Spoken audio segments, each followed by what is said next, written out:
Hi, this is Angela Lackey, author of Surviving Ed, the Eating Disorders Recovery blog at HealthyPlace.com.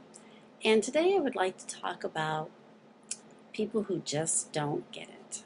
And by that I mean, of course, people who don't understand eating disorders. Those of us with eating disorders have all run into people who don't get it, who don't understand eating disorders, and who often say things that can be either hurtful or potentially damaging, and sometimes even borderline cruel. Um, for example, I remember when I first started developing anorexia. I developed anorexia as an adult, um, and many people would say to me, "Why don't you just eat?"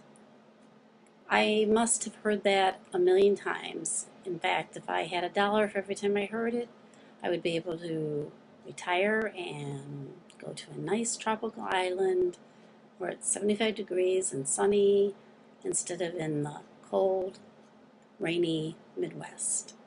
But anyway, um, when I first heard that remark, I was really puzzled because I thought in my head, well, first of all, I am eating. I mean, nobody with anorexia completely stops eating, obviously. Um, but I also thought, well, don't they realize that I can't eat any more than I do? That I just can't do it. It wasn't something that I was willfully doing, stating, oh, I won't eat. It was, I just couldn't eat. It was very frightening, the thought of eating. And therefore I wouldn't eat, and I didn't understand why they didn't understand. But one of the comments that I got that really bothered me and that I found borderline cruel is that people would say, I wish I could get anorexia just for a little bit. I hated that comment, and at the time I was too sick to really respond to it. Um, Now, of course, I know I would say, and the reason I hated that comment was for two different reasons. First of all, it made it sound like, again, anorexia was something that I was doing to myself deliberately, but of course, why would I? Why would anyone choose to have anorexia or bulimia or binge eating disorder or any type of eating disorder? And second, it made me think that they just were trivializing my struggles, that anorexia was just something, or any eating disorder really, was something that we could just put on and off, like a new shirt, pair of shoes, just take it on and off. And often the people who said that were people who were trying to lose weight. And while I understand that that is a struggle too, to say that to someone who is clearly dying, because when I was at my worst, I looked like I was dying, um, to me, strikes me as borderline cruel. Another comment that I've heard many people say, particularly to those who suffer from bulimia and who are at a normal weight, or those of us who have anorexia and we're in the process of refeeding, but we're not yet completely recovered, is, well, you don't look sick. You have a great figure. Why do you think something's wrong with you? You're just imagining things. You're just making things up. You're exaggerating. There's not a thing wrong with you.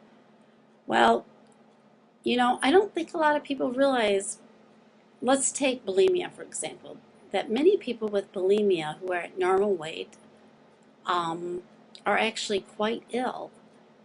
because of the things that bulimia has done to their bodies. And people will look at them and think they have a great figure, but inside they are quite, again, I want to stress, quite ill. And, it messes with your electrolytes, it messes with things in your esophagus, it does all types of things. But people will look at people, and unless they are completely emaciated, they don't think they have an eating disorder. And that's where I think we step in, those of us with eating disorders who are in recovery, if we feel strong enough to correct people and point out that eating disorders cover a spectrum from anorexia to bulimia to binge eating disorder. Sometimes you can have more than one type of eating disorder. Sometimes you can have an eating disorder such as anorexia and then develop bulimia, or you can have binge eating disorder and then perhaps develop bulimia, or any combination of that. And my point being is that people need to realize that the face of eating disorders is not only the face of the emaciated star of the week featured in People magazine who has anorexia.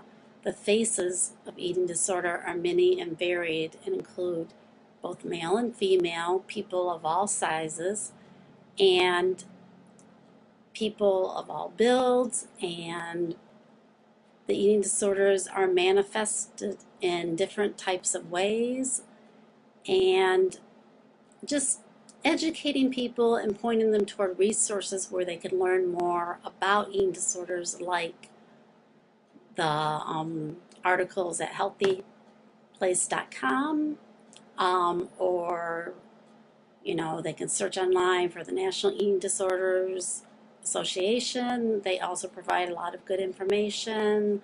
And then the bottom line, talking to those of us with eating disorders. And so I would just like to stress that if you run into one of those people who just don't get it, first stop and think, I don't think that most people are being deliberately cruel. They just need to learn. And, either we can help them in our education efforts.